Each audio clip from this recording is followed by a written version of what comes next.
So this particular girl, I was asking her story, and she told me about her story. She said she's been homeless for a couple of years, and I think she said she had a husband, and her husband had died from an overdose.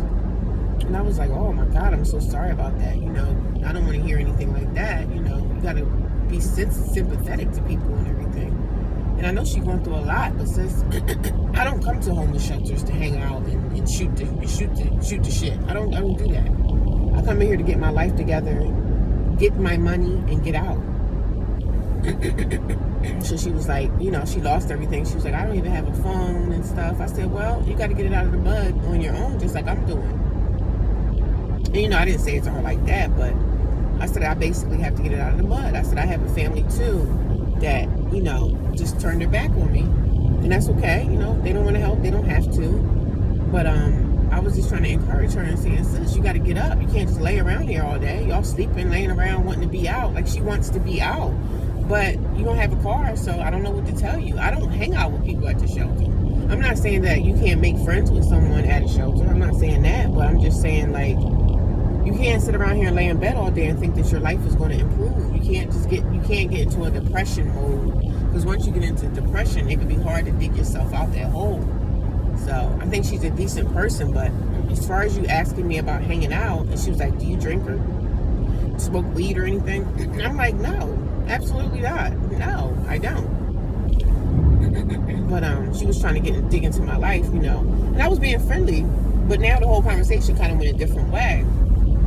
But I let her know. I said, sis, I don't hang out with people at the homeless shelter.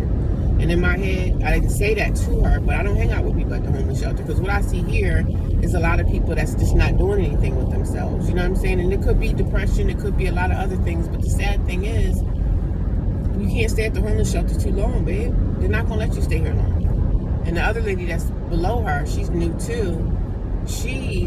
You can tell she got mental illness, because she be down there like talking to herself. She'll like talk to herself in her sleep. She'll have these conversations with herself, and then she'll start that laughing. So I guess it could have been like drug induced. Some people start having mental illness problems when they start messing around with drugs, and the drugs attach themselves to your life, and it becomes a part of your life, and you start to talk to these things in your head. You know what I'm saying? You start to communicate with these entities, these demons inside your head, and you start, you just go astray. And I know it's drugs. And that's the sad part. That's why she tried to ask me, do I smoke weed and all. I said, sis, I don't get mixed up into that crowd. I am definitely here. Like, you don't never see me here, do you? You don't never see me here, do you? It's the reason why. There's no reason for me to be here. No reason. There's no reason for me to hang out. This ain't no hangout spot. This is a spot where I sleep and then I go. I sleep and I go. That's my life.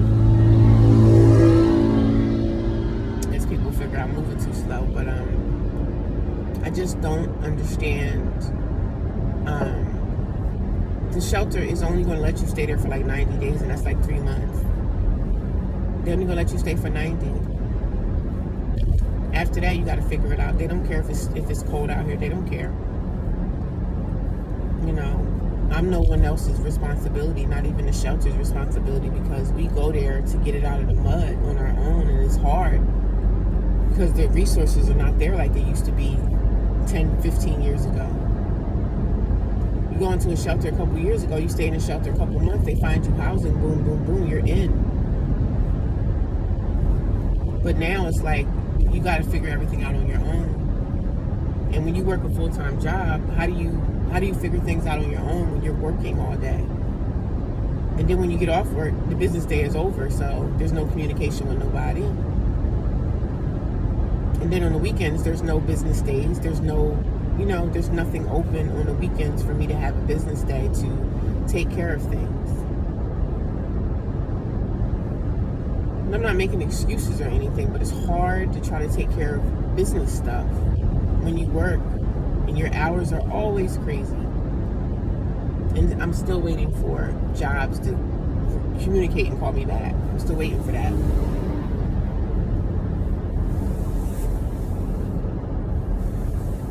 I'm still waiting for these jobs to give me a call back so I can get a second job. And once I get a second job, I can be out. I really didn't want to get the second job and then be out like that because I wanted to try to build the savings. I still have bills, so I'm not able to build the savings. I do have a little something saved, but it's not a lot of money. Because I know people will be like, well, you've been homeless for 2 years, you don't have anything saved up yet. Like, people ask me all these type of questions. And when you still have money going out, how you going to save something? Money is going out every month. I got, 5 or 6 different bills that I have to pay every month. That being though I'm still homeless. And I know not paying rent is a big,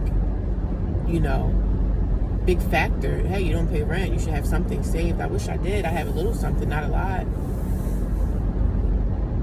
But this is the cycle. And if you're the type of person that don't want to hustle and you don't want to get out there and you feel hopeless, like a lot of those women back at that shelter feel hopeless, I gotta keep going. And I'm in a better position than most of them because I have a car to get out of there and go do what I need to do. So I do what I can do every day to keep this car on the road because I don't have anything else without it. I have that, I have prayer. But I gotta put actions behind my words, and I am. But it takes time, and it's super duper hard. Super duper hard. The hardest thing I've ever had to do in my life was lose my apartment and try to find housing for myself. Because like I said, shelters only keep you for a certain amount of time. After a certain amount of months, they try to put you out. They don't let you stay long like that, especially when you're not collecting welfare benefits. I don't collect welfare benefits.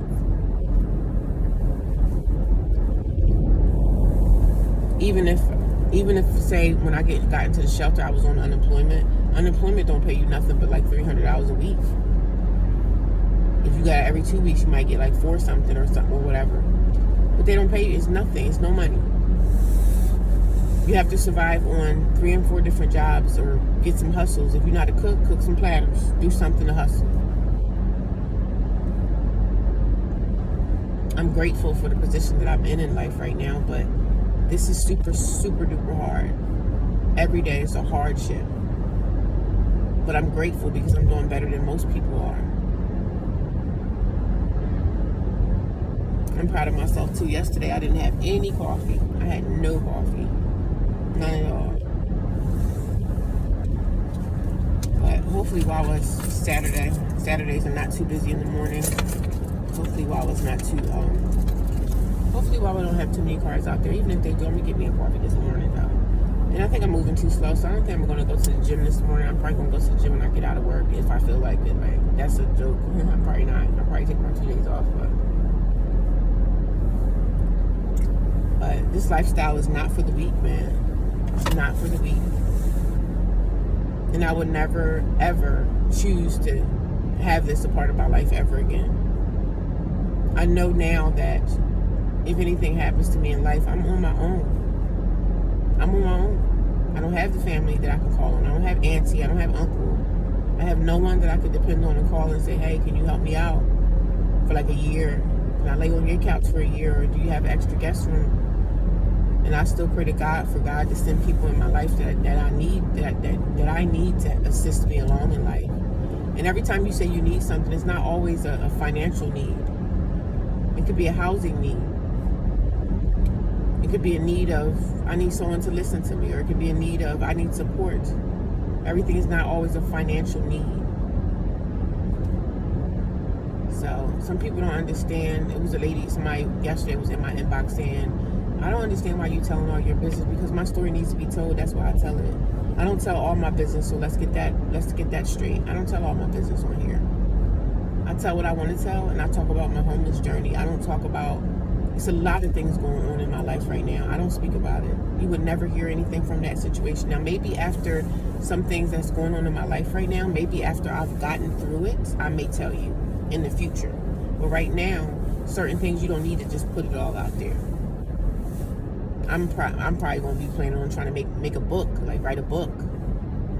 Do something to put my story out there and say, hey, guess what? You are not alone in whatever your struggles are. As long as you wake up every day and you are alive and breathing and you can walk and talk, it's not over for you. It doesn't matter how many people in your life that you don't have. Oh, my sister did this. Oh, my brother. So what? You let them see you shine one day again. You let them understand that, look, I got my stuff together. No matter what the naysayers were saying. It's cold out here. It's cold out here. It's cold out here. And people in 2025, families are not families no more. They will turn their back on you just like that. But they'll go help another stranger just like that. But won't help you. So never depend on family, honey, because that's just silly. That's just silly. It'd be nice to have a backup plan, like someone to lay your back on. It'd be nice, but everybody's not willing to do that. Everybody don't want to be bothered with you and your problems. So, and they have the right to feel that way. But I'm just saying it hurts me because if it were me, if my brother came to knocking on my door and said, I'm cold out here tonight, I need a place to stay, can you help me? As long as he wasn't a pedophile or a gang member, I would help my family. As long as you wasn't a pedophile or a gang member, come on in here. Let's see what I can do to assist you. And I talk about that because, and some people say, oh, you need to let it go. It's not about letting it go. It's about letting it go out of my mouth, talking about it, because there's other people that's going through the same exact thing. I like to talk about things. So if this is a channel that you don't prefer because I'm talking too much, scroll on by. You don't have to write a whole 2 paragraphs of why I'm talking too much. If it's something you don't like about this channel, sis or bro, you don't have to be here, man. I'm going to talk my talk. This is social media. That's what we do. We talk. We let it out.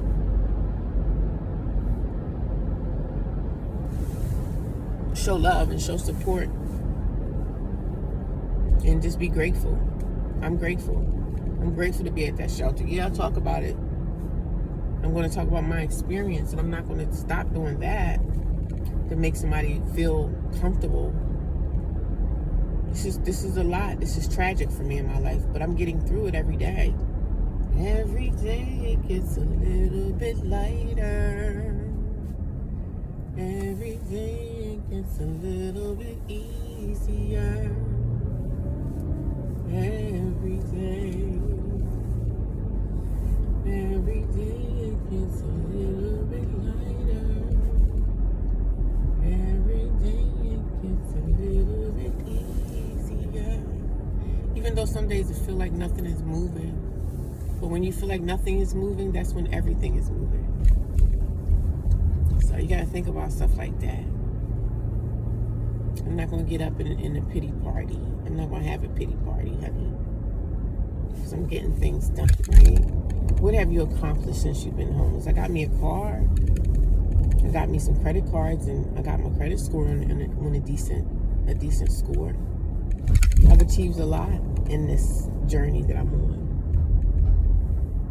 I ride past and see all these beautiful homes and, all these people in these homes. And I'm just like, you guys are so lucky. You're so lucky. If you have a house that's paid off and all you got to do is worry about the taxes on it, you're super lucky. At least you have something that's locked in, And the sad part is about that. There's a ton of people that's losing their homes, losing their houses to foreclosure or taxes. These homes are beautiful, but the bank will come and take them too. The bank will take these homes, and you'll be out in the streets with everything that you have in that home. The bank will come and take it if you mess up on your payments. Even if the house is paid off and you live in a house that your family paid off, and they must maybe passed away and they left the house to you, you're very lucky to be in a position like that. Very lucky. Don't screw it up. I seen a guy on Facebook where he was asking for donations because he lived in his childhood home. His parents passed away, and he ended up getting medical. He had a whole bunch of medical debt, medical hospital bills and stuff like that. His health started to fail. And he was asking for people in the township to give him donations to help him out, that he can keep his house. Don't you know that man raised $30,000? $30,000 he raised in donations. There's a lot of people out here who care. And the crazy part is, sometimes these people that care and want to support you are strangers. It's not always coming from family members, man. Because out here today, a lot of family members don't care if you make it or don't make it. And it's not their responsibility to say, hey, did you make it? Hey, did you? But it'd be nice to have somebody on your side, cheering for you that carries your blood type or whatever you want to call it. Or carry your last name. It'd be nice to see somebody on your team for a spell. Because when you out here in these streets, man, don't nobody care.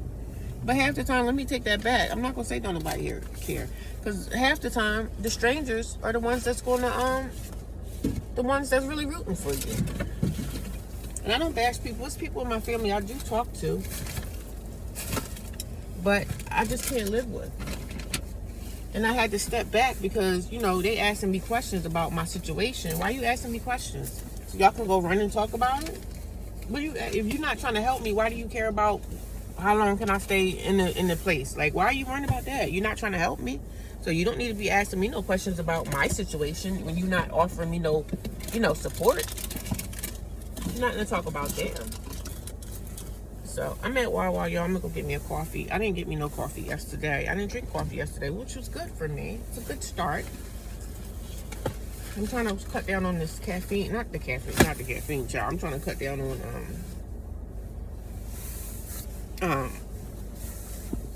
I'm trying to cut down on the creamer. I'm trying to. It's very hard, honey. But I'm going to go get me some coffee. I'll talk to y'all in a minute.